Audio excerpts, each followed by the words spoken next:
Pleasant good morning to you all. I hope you're having a great morning. It's just a wonderful day today, and I'm so blessed and honored to just have the opportunity to reach you wherever you are in this world. I'm just coming to you again with some more parenting advice.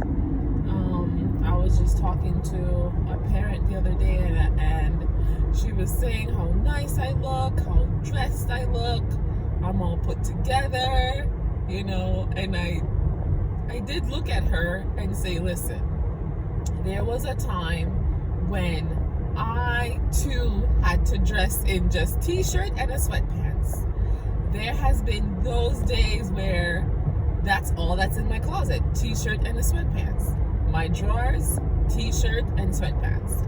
Because the kids needed me so much that I wasn't able to be there for myself. And so she was like, at the end of our conversation, she was like, I know it's going to be worth it because of how you are dressed and how you're all put together. So I know it's going to be worth it. And I believe you when you say they will grow and they will do for themselves more in the future. I believe you because of how you're dressed. And so I'm just coming to you real quickly again, just giving you that tip, just giving you that encouragement. And I'll just give you the back end of the story that I told her. So basically, at one point, I was just with the three babies, my girl plus twins. I was with the three of them, and one morning, I want to say, I don't think it was a morning, because I could not be a morning person with those babies. So maybe about 1 o'clock in the afternoon, after lunch, and they had their lunch already. I got them ready. 2 of the twins are in the car seat, or one of them I'm trying to get in the car seat, the other one is already in the car seat. They have different times that they go to sleep, and so I'm already dressed and the taxi is here. The horn was just blown. The taxi driver is here, right? The taxi driver is here. It's time to go. We have an appointment, a doctor appointment to get shots or whatever. And one baby starts crying.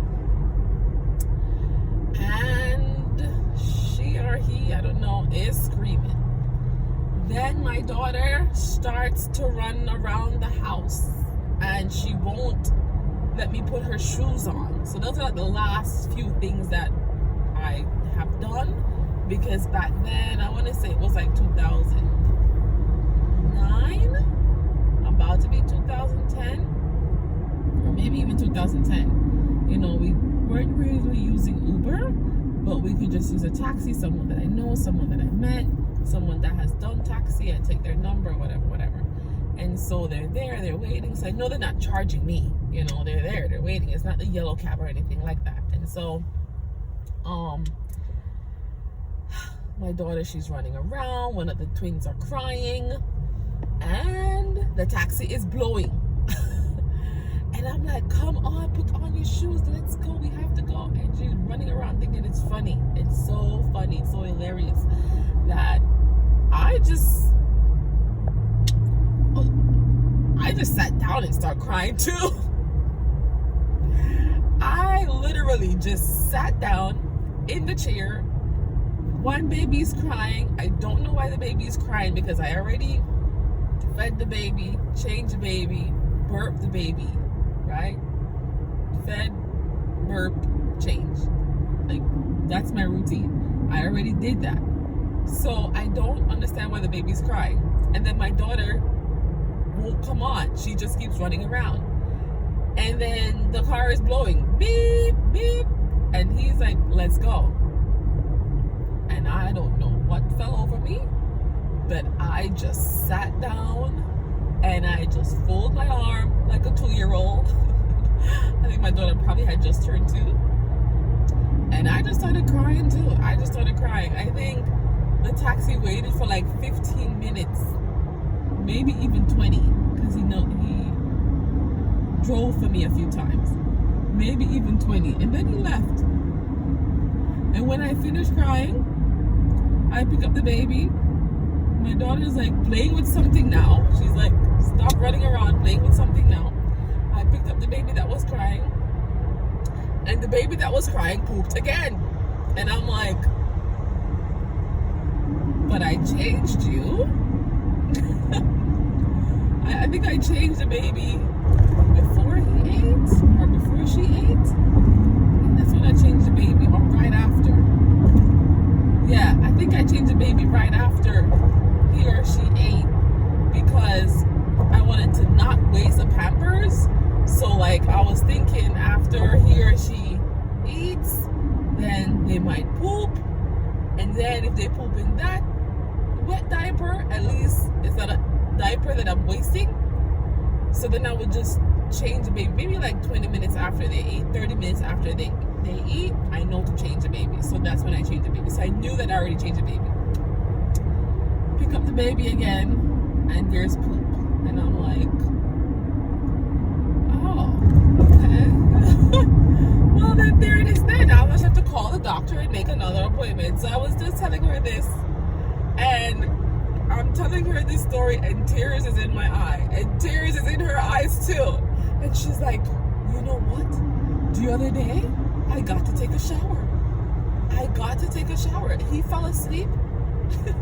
He doesn't normally sleep during the day, and I'm like, what? What do you mean? What do you mean he doesn't sleep during the day? Sleeping during the day for 2 hours is the time I used to cook, clean, and wash. Are you kidding me? Like, properly. She was like, he fell asleep. He must be growing. He must be changing. He fell asleep, and I took a nice shower. I got to take. Normally, it's a 5 minutes wash here, and I'm done. Because he's screaming for me. He's at the door. He's knocking the door. And I'm like, I get it. She said I took like a 25 minutes shower. And it was so good. And I have tears in my eyes, and she has tears in her eyes, because I completely understand what that feels like to be able to take a nice shower. Oh my God. And so I'm just coming here with you, and leaving her. When I was leaving her, I said, you know, I have to go now, I'm working, but remember, self-care, self-love, whatever few minutes that you can have for yourself, do it. Okay? Please take care of yourself. I know it's harder. It's easier to say it than to do it. But I'm coming to you wholeheartedly, because I'm telling you that I've been through it. So take care of yourself. And she was like, absolutely. I look forward to being on the other side where you are. I look forward to that. So to you here, YouTubers, friends and family, loved ones, I just want you to know that you can also be on the other side. Just continue to do your best. And if you feel like not moving, just like I did, because I did call the doctor and say, listen, it was not a good day. I could not move. Anxiety got the best of me. And the doctor says, no problem, we'll reschedule. Because the babies are so small, we can keep rescheduling. And you'll get in faster than a person that has a 5-year-old or a 6-year-old. So no problem, we get it. But peace and love to you all. Have a nice day. Bye-bye.